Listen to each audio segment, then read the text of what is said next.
Look who's here, Mayuko. Built by Girls is an awesome organization that aims to empower women. Tech needs to fuel the future, and we need to fuel events and activities that help propagate and help underrepresented people. Look what's behind me. Behind me is actually Uber's self-driving car. Be a highlighter. Stand out.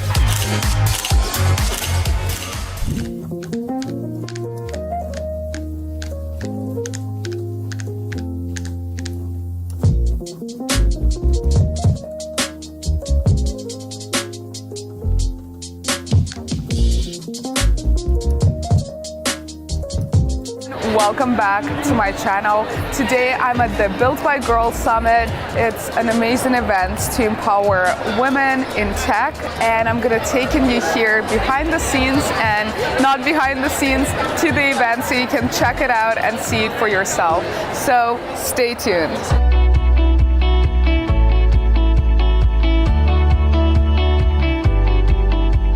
Built by Girls is an awesome organization that aims to empower women and people who identify as women in technology. And at this summit, there are going to be a ton of talks on how to deal with imposter syndrome, how to nail an interview. I am here with a few of the students who came to Built by Girls to attend the event, and I want to hear from them directly what they think about Built by Girls and what specific talks they're excited about. Hey, we're super excited to be here at the Verizon Media Built by Girls Summit, and we're both looking forward to the Money Moves talk.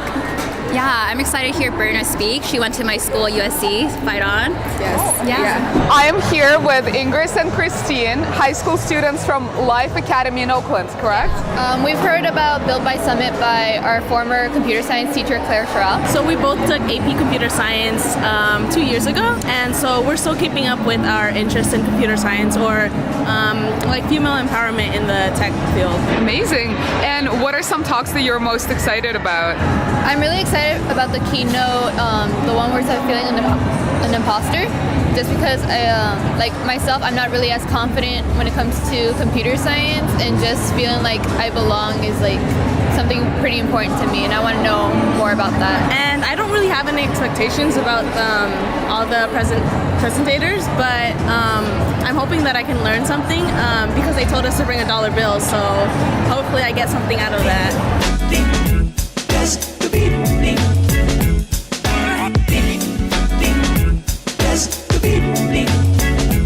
I just finished my first talk at Built by Girls, which was about imposter syndrome. I love actually talks about imposter syndromes in general because it's something that I really felt when I first joined tech as a full-time employee, as a full-time software engineer. I really felt like an imposter primarily because I was telling myself that, hey, I don't have a degree in computer science, everyone else does, so why am I even hired? Why am I even here? And that made me feel really, really shitty, and I honestly wish that I learned about imposter syndrome before. I kind of heard about it, but I was like, oh no, I don't have it. But in reality, you know, it's not just women that have it. A lot of men have imposter syndrome as well. The speaker was talking about how to actually deal with imposter syndrome, and the main things were to, one, of course, recognize it, two, track it, three, reward yourself whenever you do something great. Really just, you know, congratulate yourself, get yourself a treat, have a buddy that tells you, hey, if you're having these thoughts, you can just text them or just talk to them, and they are supposed to encourage you and tell you that you're not telling yourself, you're not being nice to yourself, and you're not telling yourself the right things. Then besides that, you can also keep track of all the, you know, rave reviews that others are telling you, so that when someone gives you a compliment that, hey Luba, you did such an amazing job there, instead of deflecting it and saying like, oh no, you know, someone else helped me out, or oh, I did this thing before, or oh, it was really easy, really own that compliment and maybe even write it down so that if you have any doubts later on, you can reference to all these different positive feedbacks, pieces of positive feedback and compliments, and pat yourself on the back and really feel like, hey, I did do that great. I am actually great. I'm not all that little voice in my head that's telling me I'm not enough and I'm not good enough. It's just bullshit. They're just like some other person that somehow got inserted into my head for no reason. So I really loved that talk in general, because I think it's very important to recognize these things and it's very important to take action on them. Otherwise, you're just going to miss out on opportunities and you're going to be like negative and depressed because you're always telling yourself that you're not good enough. Look who's here! Mayuka! Mayuka, what are you doing at Built by Girls today? I am moderating a panel later today talking about the good, the bad, and the ugly of tech. And awesome, and you've been involved with Built by Girls for some time, right? Yes. Why do you think communities like this are important? Oh gosh, these communities are so important. I feel like they establish a sense of belonging. They establish a sense of like, let's all be better together. I think looking and seeing people who are like you in this space, especially in tech, is so important. I really would have benefited from something like this when I was in college, right? Yeah, same. So I'm so excited that stuff like this is happening today. And you recently also just launched a podcast. I did. What's the podcast about? The podcast is called If Else. It's about making decisions in a tech career, both technical decisions as well as career decisions. We explore like all different kinds of things.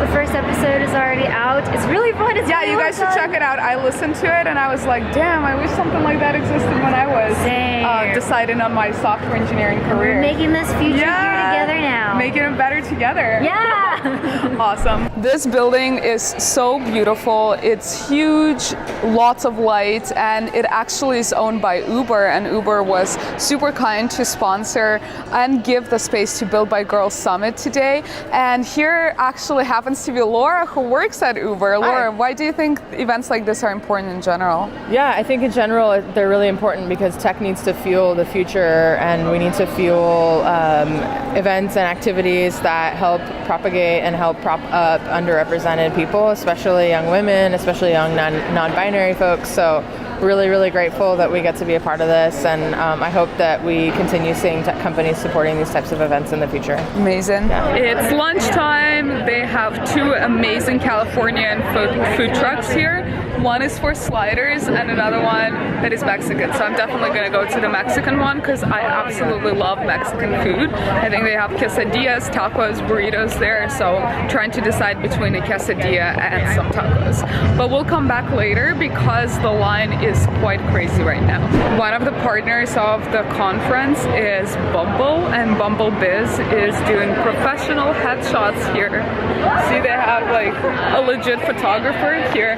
See? Behind me. So cool. I'm not sure if I'm gonna get one.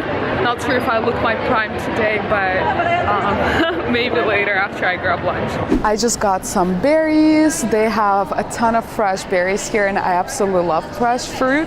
And look what's behind me. Behind me is actually Uber's self-driving car. Isn't that super cool? The future is here, guys. And at the top of the car, that's actually where all the tracking is happening. So there are all the cameras to make sure that the car is aware of its surroundings. It can do lane changes. It can make sure that no one cuts it, and there are no pedestrians on the road. So yeah, super cool. I've never personally been inside of a self-driving car, but I've seen a few of them around in the city.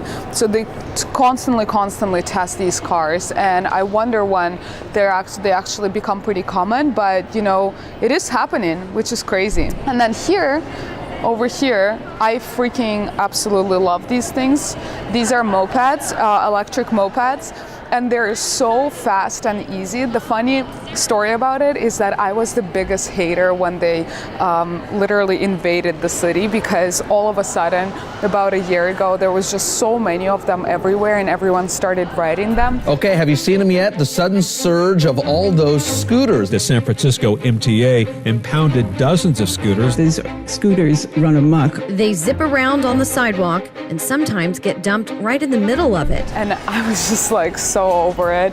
I thought it was super stupid. People looked ridiculous riding them. And then I tried my first ride on the scooter, and it was so much fun, so fast. And now I would say on average I take one like 5 times a week because it's just so fast to get around. And this one is actually an electric bike. So it's just a regular bike that has some electric power in it. So it makes it much easier to bike around up the hills. It's incredible. Also totally recommend if you guys are in a city where one of these is available, definitely try it out. So I started this company when I was 22 and became a millionaire when I was 23.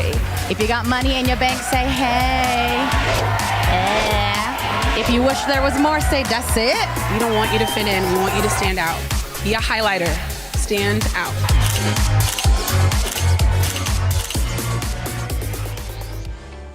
Remember how I mentioned, guys, that we all got a passion planner? Here, right now, I am with the founder of Passion Planner, Angel. The fireside chat that just happened with Build by Girls founder, Nisha Dua. I was really impressed with the fireside chat. First, do you feel like you have a special skill? I think one of the secrets to being a great communicator is actually